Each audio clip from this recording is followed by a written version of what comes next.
In early 2008, I wrote the following short essay for a university course on political theory.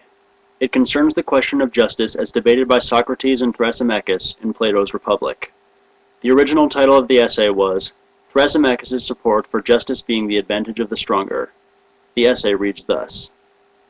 In Book 1 of Plato's Republic, Thrasymachus claims that, quote, the just is nothing other than the advantage of the stronger, end quote.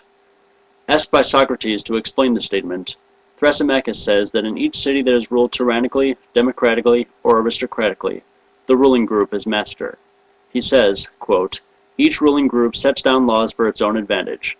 A democracy sets down democratic laws, a tyranny, tyrannic laws, and the others do the same. And they declare that what they have set down is just for the ruled, and the man who departs from it they punish as a breaker of the law and a doer of unjust deeds, end quote. He says, quote, in every city the same thing is just, the advantage of the established ruling body. It surely is master, so the man who reasons rightly concludes that everywhere justice is the same thing, the advantage of the stronger, end quote. While Socrates examines Thrasymachus' point of view, he gets Thrasymachus to say that it is just to obey the rulers, and also that rulers sometimes make mistakes, setting down some laws correctly and some incorrectly. Thrasymachus agrees that a law that sets down what is advantageous for the rulers is correct, and the law that sets down what is disadvantageous for the rulers is incorrect. Socrates tells him that, according to his argument, quote, it is just to do not only what is advantageous for the stronger, but also the opposite, which is what is disadvantageous, end quote. Thrasymachus defends his statements by saying, quote, I suppose that each, the doctor and the calculator, insofar as he is what we address him as, never makes mistakes, end quote. He says, quote, the man who makes mistakes makes them on account of failure in knowledge, and is, in that respect, no craftsman, end quote. And, quote, the ruler, insofar as he is a ruler, does not make mistakes, and, not making mistakes, he sets down what is best for himself, end quote. Socrates and Thrasymachus agree that the doctor is one who cares for the sick, and not primarily a money-maker, and that the pilot is a ruler of sailors and not primarily a sailor. They also agree that the art, whether it is medicine or ruling sailors, is, quote, directed towards seeking and providing for the advantage of each, end quote. Socrates says, quote, there isn't ever anyone who holds any position of rule, insofar as he is a ruler, who considers or commands his own advantage rather than that of what is ruled and of which he himself is the craftsman, and it is looking to this and what is advantageous and fitting for it that he says everything he says and does everything he does, end quote. Here, Thrasymachus, rather than agreeing, tells Socrates that he thinks that shepherds, cowherds, and rulers only take care of their subjects as it relates to how they themselves, the rulers, will benefit, and that he thinks that Socrates would disagree. Thrasymachus reasons that the just man everywhere has less than the unjust man, and he speaks of situations in which the just man suffers more than the unjust. He says that there is more advantage in being unjust than there is in being just, and that injustice is mightier, freer, and more masterful than justice, reiterating that the just is the advantage of the stronger, and adding that the unjust is what is profitable and advantageous for oneself. He thinks that injustice rules the just, that people who serve make their rulers happy but do not make themselves happy. Socrates responds to this by suggesting that Thrasymachus thinks of the shepherd as primarily a moneymaker and not a shepherd, and argues that art surely cares for nothing but providing the best for what it has been set over. They agree that rulers rule willingly, though not voluntarily, as they demand wages. Socrates says, quote, the benefit the craftsmen derive from receiving wages comes to them from their use of the wage earner's art in addition, end quote.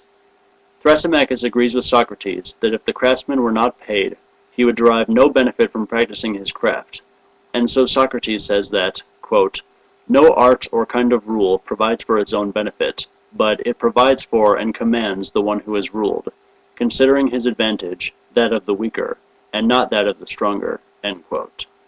He says that decent men rule because they fear being ruled by a worse man, or they choose not to rule, and so they rule out of necessity, and the ruled, quote, choose to be benefited by another rather than to take the trouble of benefiting another." End quote.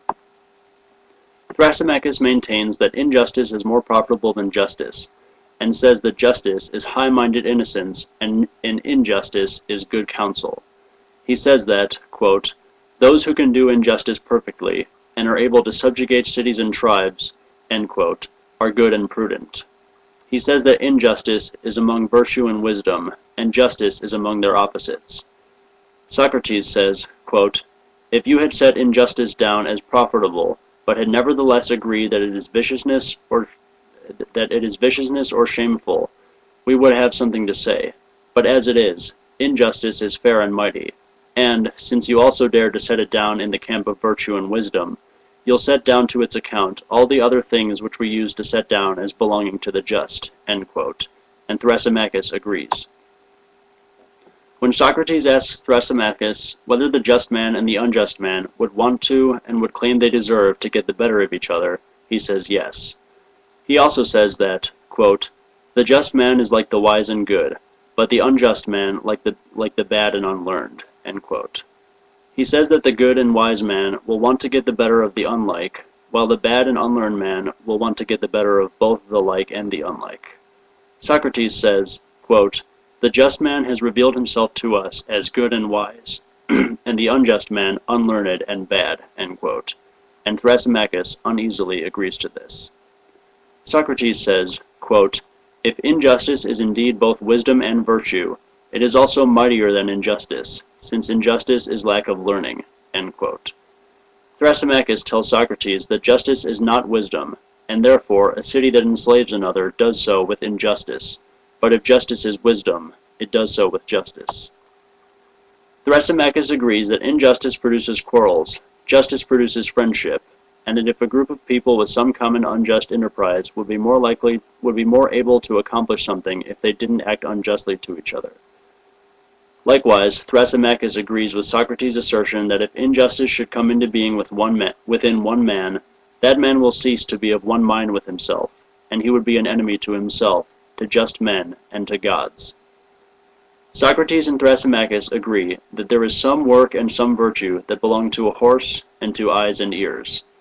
Socrates asks if things could do their work if their virtue were to be replaced with vice, and Thrasymachus says that they would work badly. They agree that the soul must have some virtue, and that it would not accomplish its work were it deprived of its virtue. Socrates reiterates that the virtue of the soul is justice, and argues that this means that the just man and the just soul will have a good life, and that it is not quote, "it is not profitable to be wretched, rather it is profitable to be happy," end quote, and also that injustice is never more profitable than justice. Thrasymachus ends the discussion by saying that he does not know what the just is, nor whether it is a virtue, or whether a just man is happy or unhappy.